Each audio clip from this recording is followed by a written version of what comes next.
ఎప్పుడైనా ఒక తెలియని సినిమా ఆర్ లేకపోతే ఒక రాండమ్ సీన్ చూసి మిమ్మల్ని ఎక్కడో చూసినట్టుందండి. ఇలా అనిపించిందా? అరే! ఈ సీన్ అచ్చు మీ డైరెక్టర్ తీసినట్టుంది కదూ! అరే! ఇది 'పూరి జగన్నాథ్' డైలాగ్ మావా! 'శంకర్ రైన్' సాంగ్‌రా ఇది. 'రాజమౌళి' సెట్‌లో ఉందేంట్రా ఇది? మనం చూసే సినిమాల ప్రభావం వల్ల మనకి తెలియకుండానే మన బ్రెయిన్ వాళ్ళకొక ట్రేడ్ మార్క్‌ని ఫిక్స్ చేసేస్తుంది. It can be either positive or negative. Nolan నుండి మనం 'మెహర్ రమేష్' వరకు ప్రతి ఒక్కళ్ళు ఒక పర్సెప్షన్ ఆర్ ప్రిన్సిపల్‌ని ఫాలో అవుతారు. దీని వల్లే వాళ్ళకి తెలిసి ఆర్ తెలియకుండానే వాళ్ళ మూవీస్‌కి ఒక సిగ్నేచర్‌ని ఏర్పాటు చేసుకుంటారు. ఈ రోజు మనం డిస్కస్ చేయబోయే వీడియో కూడా అలానే. ఇందాక చెప్పినట్టు ప్రతి డైరెక్టర్‌కి ఒక సిగ్నేచర్ స్టైల్ ఆఫ్ రైటింగ్ ఉంటది తన మూవీస్‌లో. వాళ్ళు నమ్మిన ప్యాటర్న్‌లో ఎంత నమ్మకం ఉంటే ఆల్మోస్ట్ ప్రతి మూవీలో అదే ప్యాటర్న్ ఆర్ అదే ఫ్లేవర్ రిపీట్ అవుతుంది. ప్రతి డైరెక్టర్ గురించి ఒక వీడియోలో చెప్పడం కష్టం కాబట్టి ఈరోజు మనం టీఎఫ్ఐలో 4 డైరెక్టర్స్‌ని తీసుకొని వాళ్ళ ప్రతి సినిమాలో రిపీట్ అయ్యే సీక్వెన్సెస్‌ని డిస్కస్ చేయడం స్టార్ట్ చేద్దాం.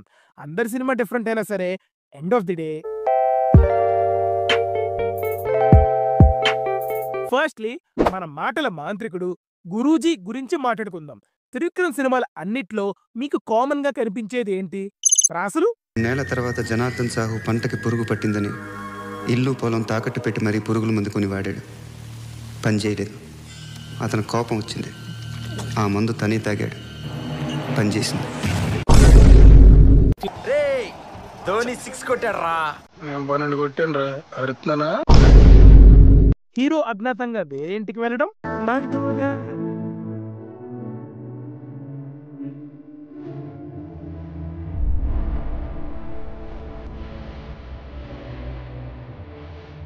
హీరో డైరెక్ట్‌గా విలన్ని చంపకపోవడం, గుర్రంలో చిన్న రాయి ఉండిపోయింది. అప్పుడు వాడి ప్రాణాలు తీసింది. ఇప్పుడు నీ ప్రాణాలు కాపాడుతుంది. మనిషిది కోరిక, నీది శాసనం. గ్రాముల్లో కిలోలో కాదు టన్నులు లెక్కనిస్తా. భయం. ఇవన్నీ ఓకే. ఇవన్నీ అందరికీ తెలిసిన విషయాలే కదా! అందుకే మన 'అజ్ఞాతవాసిలో' షర్లాక్ సంపత్ మోడ్‌లోకి వెళ్ళిపోదాం. 'అతడులో' శివారెడ్డి అనే political leader చంపబడతాడు. And next minute మన హీరో ఐడెంటిటీ మార్చుకుని పార్థుల ఇంటికి ఎంటర్ అవుతాడు. ఆ పాయింట్ నుండే స్టోరీ మారిపోతది. ఇదే విధంగా 'జులైలో' హీరో వలె విలన్ తమ్ముడు చనిపోయాడనే కదా హీరోని హైదరాబాద్ పంపిస్తారు. 'కలేజాలో' మన రాజు రాజస్థాన్ వెళ్ళే పర్పస్ కానీ, సంజయ్ సాహు నక్సలైట్‌లా మారడం కానీ మీకు ఏమనిపించట్లేదా? ఏదో కామన్‌గా ఉంది అని. యెస్, అదే. చూస్తుంటే మన 'గురూజీ' మూవీస్‌లో ఈ చావు అనే యాస్పెక్ట్‌కి చాలా ఇంపార్టెన్స్ ఉంది. మన 'గురూజీ' డెప్త్‌ని ఎమోషనల్‌గా కాకుండా తన స్టోరీ స్ట్రక్చర్‌లో ఒక ట్రిగ్గర్ పాయింట్‌గా యూజ్ చేస్తున్నారు. ఆ ట్రిగ్గర్ పాయింట్ నుండి స్టోరీ డెవలప్‌మెంట్ అవుతుంది. 'సన్నా సత్యమూర్తి'లో ఫాదర్ డెత్ సీన్ తర్వాత హీరో ఫేస్ చేసే కాన్ఫ్లిక్ట్స్ కానీ, 'అరవింద్ సమేతలో' ఫాదర్ డెత్ తర్వాత తీసుకునే డెసిషన్స్ కానీ, ఇలా డెత్ అనేది ఒక మేజర్ టర్నింగ్ పాయింట్‌లా యాక్ట్ చేస్తది స్టోరీ డెవలప్‌మెంట్‌కి.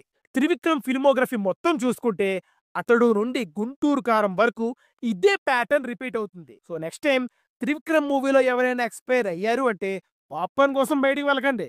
ఎందుకంటే స్టోరీ స్టార్ట్ అవుతుందని సిగ్నల్ వచ్చినట్టే అనమాట అక్కడి నుండి. త్రివిక్రమ్ సినిమాలతో డెత్‌తో స్టోరీ స్టార్ట్ అవుతుందంటే నెక్స్ట్ మన 'ఓజీ' డైరెక్టర్ మూవీస్‌లో లవ్‌తో లైఫ్ స్టార్ట్ అవుతుంది. చావుని స్క్రీన్ రైటింగ్ ట్రిగ్గర్‌గా వాడితే లవ్‌ని సినిమాకి బుల్లెట్ లాగా వాడుతాడు మన 'పూరి జగన్నాథ్' ఫిల్మ్ మేకింగ్‌లో సిగ్నేచర్ అనగానే మనకి గుర్తొచ్చేది తను క్రియేట్ చేసిన క్యారెక్టరైజేషన్స్ అండ్ వాళ్ళు వాడే డిఫరెంట్ డైలాగ్స్ గుర్తొస్తాయి. తనతో మాట్లాడి నీతో మాట్లాడతాను. అప్పుడు దాకా వెయిట్ చేయి. మందేదంతా సిటీకి ఎంతో మంది కమిషన్లు వస్తుంటారు పోతుంటారు. కంటి గారు ఇప్పుడు ఇక్కడే ఉంటాడు. లోకల్ ఈ నాన్న నిరోధ్ వాడాల్సింది. అనవసరంగా పుట్టాను. అవసరం కొందా నీకు? నిన్నేరా రే. నా పేరు శివమణి. కొట్టుకుంటే యుద్ధం అదే ఒక్కడు మీదడిపోతే. పూరి గారు ఓన్లీ తన క్యారెక్టరైజేషన్స్ తోనే ఆల్మోస్ట్ అందరి స్టార్ హీరోస్ కి బ్లాక్ బస్టర్స్ ఇచ్చారు. పూరి వర్క్ కి ఆడియన్స్, యాక్టర్సే కాదు డైరెక్టర్స్ అండ్ రైటర్స్ కూడా ఫ్యాన్స్ అవ్వాల్సిందే.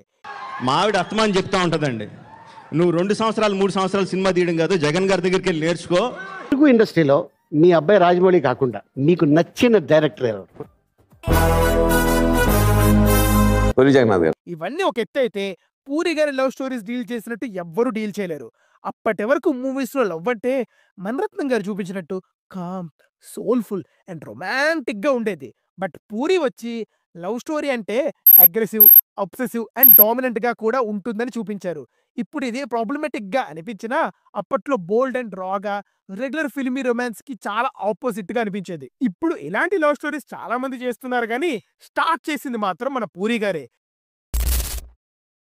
నిజం చెప్పండి, ఇలా ఎవరినైనా అబ్బాయి అమ్మాయి వెనకాల పడితే సైకోగడు అనుకుంటారా లేదా?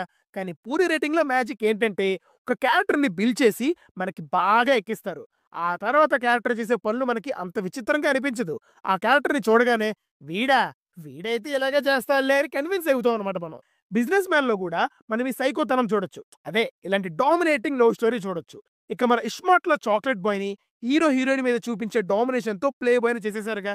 అమ్మా నాన్న తమిళమ్మాయి సినిమాలో ఓయ్ చెన్నై అని హక్స్ చేసుకోవడం, హార్ట్ అటాక్ లో కిస్సెస్ అడగడం, ఇద్దరు అమ్మాయిలతో తొప్పల్లోకి పిలవడం, అబ్బో ఇలాంటివి చాలా ఉన్నాయి. హీరో హీరోయిన్ మధ్య ఇలాంటి డైనమిక్ ఇంకా ఏ సినిమాలో చూడలేం. అందుకనే ఇలాంటి సీన్స్ ఏం చూసినా మనకి ఫస్ట్ గుర్తొచ్చేది పూరినే. ఇలా మన డైరెక్టర్స్ అందరికీ ఒక్కొక్కరికి ఒక్కొక్క సిగ్నేచర్ ఉంది.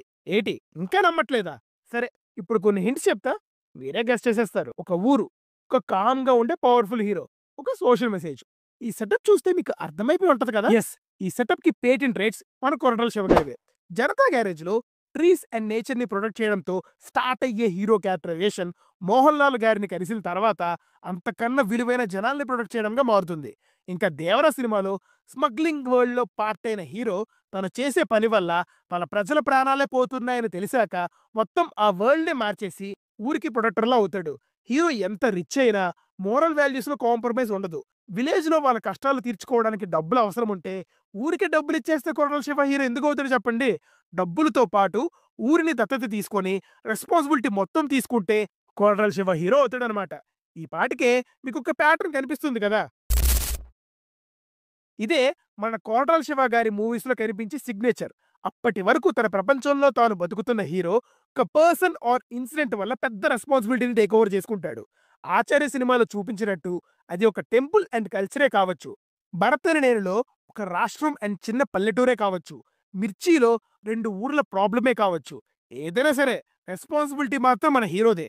సో ఫైనల్ గా కొరటాల శివ గారి సినిమాను డిస్క్రైబ్ చెయ్యాలి అంటే సక్సెస్ పర్సనల్ గా ఉండాలి కానీ ఇంపాక్ట్ పబ్లిక్ లో కనిపించాలి. ఈ కొరటాల శివ గారు పర్లేదు, ఒక ఊరితో ఆగిపోయారు. మన ఇండియన్ సినిమాని ప్రపంచ స్థాయికి తీసుకెళ్లి ఏం తెలియనట్టు ఎంజాయ్ చేస్తున్నారు చూడండి. ఆయన గురించి మాట్లాడదామా? ఒకప్పుడు రాజమౌళి గారి సిగ్నేచర్ అంటే తన హీరోస్ చేత వాడించే డిఫరెంట్ వెపన్స్ గుర్తొచ్చేవి. బాహుబలి తర్వాత రాజమౌళి గారు అండ్ వాళ్ళ టీం చేసిన కష్టం చూశాక విజువల్ స్పెక్టాక్యులర్, గ్రాండియర్ అనే పదాలకి బ్రాండ్ అంబాసిడర్ గా మారిపోయారు. ఇండియాలో ఏ పెద్ద బడ్జెట్ సినిమా వచ్చినా, ఏ రాజ్యాలు రాజులని చూపించినా ఏంటి బాహుబలి చేస్తున్నారా అనేస్తారు. ఇంతకన్నా ట్రేడ్ మార్క్ ఏముంటుంది చెప్పండి? అలాంటి మార్క్ క్రియేట్ చేసిన జక్కన్న సినిమాలలో మీరు ఏదైనా కామన్ ప్యాటర్న్ గమనించారా? జక్కన్న ఇనీషియల్ కెరీర్ లో వచ్చిన సింహాద్రిలో హీరో మెయిన్ మోటివ్ తన తండ్రిగా చూసుకునే అతన్ని తన కూతురుతో కలపడం. ఈ పోరాటంలోనే కదా మన హీరో ఉగ్ర నరసింహుడిలా రాక్షసుల్లో పీడించే కేరళ మాఫియాని స్వీప్ చేసి అక్కడ సింగమలే అన్నలా మారతాడు. ఇంకా అర్థం కాలేదా మన రాజమౌళి సిగ్నేచర్ ప్యాటర్న్? అదే అండి, రాజమౌళి సినిమాలో ప్రతి క్యారెక్టర్ కి ఒక ఆర్క్ ఉంటది. ఎస్పెషల్లీ హీరో గురించి మాట్లాడుకుంటే already powerful and strong character build చేసిన హీరోని ఒక పర్టికులర్ మూమెంట్ తర్వాత ఇంకా పవర్ఫుల్ గా మారుస్తారు. ఇంకా చెప్పాలంటే ఒక మైథలాజికల్ ఫిగర్ లాగా పోర్ట్రే చేస్తారు. మనకి తెలిసిన రామాయణం, మహాభారతంలోని క్యారెక్టర్స్ కి కూడా ఇవే ఆర్క్స్ చూడొచ్చు.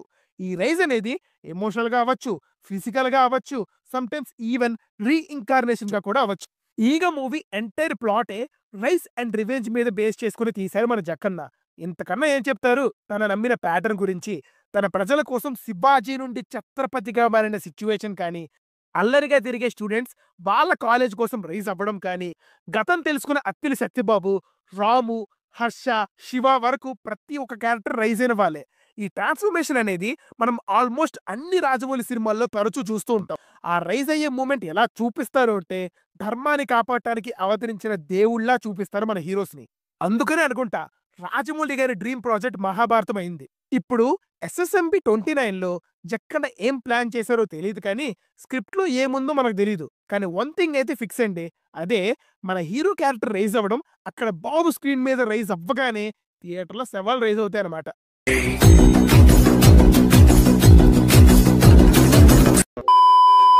అదండి మ్యాటరు. ఇలా చెప్పుకుంటూ పోతే ప్రతి డైరెక్టర్ గురించి, వాళ్ళ రైటింగ్ స్టైల్ గురించి ఎంతసేపైనా మాట్లాడుకోవచ్చు కదా! ఒక సినిమా చూస్తున్నప్పుడు ఇది ఎక్కడో చూసినట్టుందే అని గాని ఆర్ ఏంటే ఇది? ప్రతి కథలో హీరో అనాదేనా? ఆ పిచ్చనా కొడుకు ఎవరో ఉండరా? మారండి అయ్యా, మార్చండి. ఇలా ఒక క్యారెక్టర్ ప్రతి మూవీలో అదే ప్యాటర్న్ వాడుతున్నారు అంటే అర్థం అది ఒక మూవీ కాపీ చేసినట్టో, తస్కరించినట్టో కాదు. వాళ్ళు బిలీవ్ చేసే ప్రిన్సిపల్స్‌ని వాళ్ళ స్టోరీలో ఇంక్లూడ్ చేయడం, లేకపోతే అది వాళ్ళ యొక్క రైటింగ్ హ్యాబిటేట్ కూడా అవ్వచ్చు. ఇదే వాళ్ళ ఐడెంటిటీగా మారుతుంది. మనం డిస్కస్ చేసినట్టు చనిపోయాక స్టోరీ స్టార్ట్ అవుతుంది. లవ్ అంటే డామినెన్స్, ఊరిని కాపాడడం, హీరో రైజ్ అయ్యే టైం వచ్చింది. ఇవన్నీ కంప్లీట్ ప్లాట్ కాదు. ఇవన్నీ వాళ్ళ రైటింగ్‌లో వాడే కామన్ ప్యాటర్న్ అని మా opinion. On the other side మన డైరెక్టర్స్‌కి కొత్తగా రాయడం రాదు అని, అందుకనే రాసినవే రాస్తారు అని, హిట్టయింది కదా అని రిపీట్ చేస్తున్నారు అని మరి కొంతమంది అనుకుంటున్నారు. ఒక సినిమాని అందరూ ఒకేలా అర్థం చేసుకోరు. Because every person is different and everyone has their own perspective. ఎవరి ఒపీనియన్ ఏదైనా డైరెక్టర్ ఏమనుకుని తీశారో అది డైరెక్టర్ తప్ప ఎవ్వడికి తెలీదండి. అందుకనే సోషల్ మీడియాలో ఏ మూవీ డీకోడింగ్ చేసినా ఈ విషయం డైరెక్టర్‌కైనా తెలుసా భయ్యా అని అడుగుతారు. మరి మీరు చెప్పండి. మీకేమనిపిస్తుంది మేము అనలైజ్ చేసిన డైరెక్టర్స్ ప్యాటర్న్స్ గురించి? నిజంగానే వాళ్ళ సిగ్నేచర్ రైటింగా? లేదా హిట్ అయింది కదా అని మళ్ళీ వాడేస్తున్నారా? మేము అబ్జర్వ్ చేసిన ప్యాటర్న్‌లో ఏ డైరెక్టర్‌ది మీకు మోస్ట్ ఇంట్రెస్టింగ్‌గా అనిపించింది? అసలు ఇదేముంది, నేను ఇంకా మంచి ప్యాటర్న్ అబ్జర్వ్ చేస్తున్నాను అంటే కామెంట్స్‌లో చెప్పండి. మనం డిస్కషన్ కంటిన్యూ చేద్దాం. మరి ఇంత కష్టపడి ఇలాంటి వీడియోస్‌ని, fast movie reviews and movie updates ఇస్తున్నాం కదా! ఆ సబ్స్క్రైబ్ బటన్ ఏదో కొట్టేస్తే ఇంకా మంచి మంచి వీడియోస్‌తో మీ ముందుకొచ్చేస్తాం. అంటిల్ దెన్ టీఎఫ్ఐకి సేవ చేస్తూ మీ team movies for you. Bye.